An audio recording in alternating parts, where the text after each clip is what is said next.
নমস্কার, বৈদ্য ফ্যামিলি ব্লগে তোমাদের সকলকে স্বাগত। এখন বাজে 3:30। তো খাওয়া দাওয়া কমপ্লিট করে বেরিয়েছি। তো তোমরা ভাবছো এই দুপুরবেলা কোথায় যাচ্ছে? হ্যাঁ, আসলে ওয়েদারটা আজকে ভালো ছিল বলেই ছেলেকে নিয়ে রেডি হয়ে বেরিয়ে পড়েছিলাম। তো কেন যাচ্ছি, কোথায় যাচ্ছি, কী বৃত্তান্ত, সবটাই সাথে থাকো, তাহলে বুঝতে পারবে। আর ওই যে দেখতে পেলে আমার ছেলে জল পান করছে। হ্যাঁ, ওর এটাই অভ্যাস, জানো তো।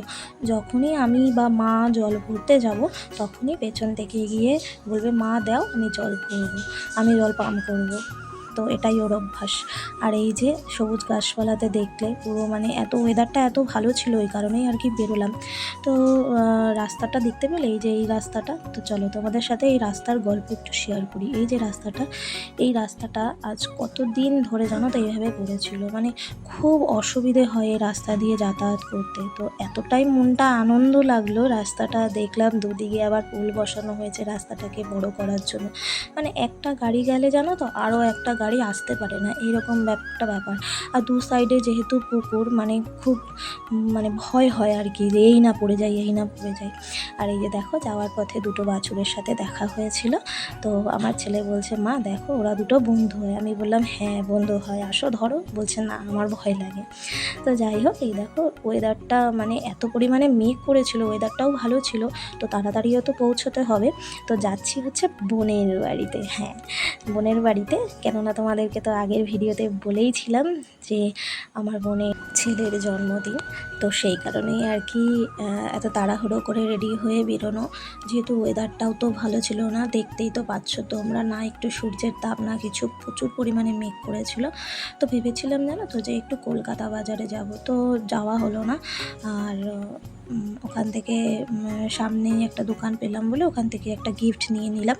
তো এই যে দেখো পৌঁছে গেছি। টোটো ধরেছিলাম, টোটো একবারে রিজার্ভ করেই বাড়ির সামনে নামলাম, যেহেতু ওয়েদারটা ভালো ছিল না, কোথাও আর নামিনি। তো এই যে দেখো, এত আনন্দ, দেখতে পাচ্ছ আমার বোনের ছেলে এটা। তো আর এই যে আমার বোনের ননদ। তো এত আনন্দ কেন জানো, এই যে দুজনা মিলে ঝগড়া করতে পারবে, মারামারি করতে পারবে, সেই কারণে আনন্দ। তো দেখো পৌঁছে তো গেছি, পৌঁছে যাওয়ার সাথে সাথে কিন্তু ছেলের আবার খিদে পেয়ে গেছে। এসব দেখেও আবার নিজেকে ঠিক রাখতে পারে না। কিন্তু জানো তো, যতটা পারি আমি অ্যাভয়েড করার চেষ্টা করি। কিন্তু ও যেহেতু বেড়াতে এসেছে, এসব দেখে কি করব, বাচ্চা মানুষ তো। যাই হোক, আমি তো চেষ্টা করি, এবার ও তো বাচ্চা মানুষ, কিছু তো করার নেই। তো দেখো, এই যে মা এনেছিল ফুটি। তো এই যে ফুটি দেখেও নিজেকে ঠিক রাখতে পারে না, নিজে নিজে ঢালা শুরু করে দিয়েছে। তো এই যে বোন আবার একটু আম কেটে দিল। তো দেখো, এখন রান্নার প্রস্তুতি পর্ব এখানে চলছে। তো 5টা তো অলরেডি বেজেই গেছে। তো এইদিকে মামি বলতে আমার বোনের ননদকে আমি মামি ডাকি। তো পরে একটা ভিডিওতে আমি তোমাদের সাথে শেয়ার করব যে কেন মামি ডাকি, কী কারণ, কী বৃত্তান্ত। এই মামি আবার আমাদের বাড়ির পাশে থাকে।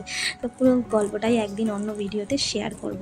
তো যাই হোক, এই যে রান্নাবান্নার প্রস্তুতি পর্ব চলছে। এখানে পেঁয়াজ কেটে রেখেছে, ওইদিকে দেখলে চাটনি হচ্ছে। প্রেশারে আবার ছোলা বসিয়েছে সেদ্ধ। তো আমি বললাম যে দাও আমি করি। তো বলছে, না তোর আর করতে হবে না, তুই বসে থাক। তো দেখো, আমি যাই হোক বললো, তাহলে মিক্সারটা একটু গ্রাইন্ড করে দে। তো আমি আবার একটু আদা রসুন পেঁয়াজগুলো একটু গ্রাইন্ড করে দিলাম। তো এই যে দেখতে পাচ্ছ, তার মাঝখানে একটু ওয়েদারটা পুরো অন্ধকার হয়ে এসছে, আর কিছু দেখাই যাচ্ছে না। কিছুক্ষণ আগে তাও একটু দেখা যাচ্ছিলো, এখন তো কিচ্ছু দেখা যাচ্ছে না। তো যাই হোক, ছেলেকে একটু বললাম, এত যুদ্ধ করছে ওরা দুজনে মিলে, তাই জন্য বললাম যে চল একটু পড়তে বসবে, ওদেরকে আলাদা করার জন্য। তো দেখো, একটুখানি পড়িয়ে টড়িয়ে নিয়ে তারপর আবার মাইমার কাছে ওদেরকে দিয়ে আমি আর বাবু আমার বোনের হাজব্যান্ড চলে গেছিলাম হালিশহরে নিয়ামনে। তো দেখো, এখানে কত ধরনের নানাবিনী ভ্যারাইটিস কিন্তু কেক পাওয়া যায়। তো আমরা তার মধ্যে ওই যে দেখতে পাচ্ছ, ফাইনালি কিন্তু এই কেকটাই নিয়ে নিয়েছিলাম। তো এটা কিন্তু শুধু দেখতেই সুন্দর নয়, দেখতেও যেমন সুন্দর, খেতেও তেমন অসাধারণ। তো যাই হোক, দেখো আমাদেরকে তো প্যাক করে দিল। এরপর কিন্তু আমরা বেরিয়ে পড়লাম। তো দেখো, বাইরে কিন্তু ঝিরিঝিরি বৃষ্টি পড়েই যাচ্ছে। ভাবছিলাম ছাতাটা খুলবো কি খুলবো না। তো ভাগ্যিস ছাতাটা খুলে নিয়েই বসেছিলাম। একটু যেতে না যেতেই মুষলধারা বৃষ্টি শুরু হয়ে গেছিলো। তো পাগুলো ভিজেছে, মাথাটা একটু ভেজেছে। তো দেখো, ওখান থেকে আবার চলে এলাম একটু ফার্মেসিতে। যেহেতু মাইমার জানো তো সকাল থেকে নাকি পেটটা একটু খারাপ ছিল, তো সেই কারণে বাবু মানে আমার বোনের হাজব্যান্ড মাইমার জন্য একটু ওষুধ নিয়ে নিল। তো দেখো চলো এক ঝলক দেখে নাও রান্নাবান্না কী হয়েছিল। রান্নাবান্নাতে ছিল চিকেন কষা, ছিল চাটনি, ছিল এদিকে কাবলি ছোলার তরকারি, হালকা ভাত করেছিল, মানে অনেকে তো আবার ফ্রাইড রাইস খায় না, তো সেই কারণে এদিকে করেছিল ফ্রাইড রাইস, ছিল লুচি, আবার ছিল এই দেখো পায়েসটা কিন্তু দেখতে যেমন সুন্দর, খেতেও কিন্তু দারুণ হয়েছিল। পায়েসটা সত্যি কথা দারুণ হয়েছিল। তো এই যে দেখো, আর সব থেকে বড় একটা মজার ঘটনা তোমাদের সাথে শেয়ার করি। এই যে আমাদের বার্থডে বয়, হ্যাঁ এই আমাদের বার্থডে বয়, তো মানে যার জন্মদিন তারই কোনো পাত্তা নেই। তো দেখো মানে সকালবেলা ও তো ডিউটি করে, ও হচ্ছে ফ্লিপকার্টে কাজ করে, তো ও সকালে গেছে, এসছে, যেহেতু বৃষ্টি পড়ছিল রাস্তায় একটু আসতে লেট হয়েছে, একটু কি অনেকটাই লেট হয়েছে, মানে ও এসছে তখন বাজে 10টা। তো ছেলে আমার তখন ঘুমিয়ে পড়েছে। আমি বললাম নে এবার তাহলে জামা প্যান্টটা ছেড়ে রেডি হয়ে নে তাড়াতাড়ি করে। তো দেখো আমি আবার ওর হাতে গিফটটা তুলে দিলাম। তো আমি বললাম গিফটটা পছন্দ হয়েছে? তো বলছে হ্যাঁ গিফটটা ভালো হয়েছে। আর এটা জানো তো মানে কি বলো তো, ভেবেছিলাম জামা প্যান্ট দেবো, কিন্তু দিইনি, কারণ জামা প্যান্ট তো মানে ছোট বড় হয়ে যায়, আবার চেঞ্জ।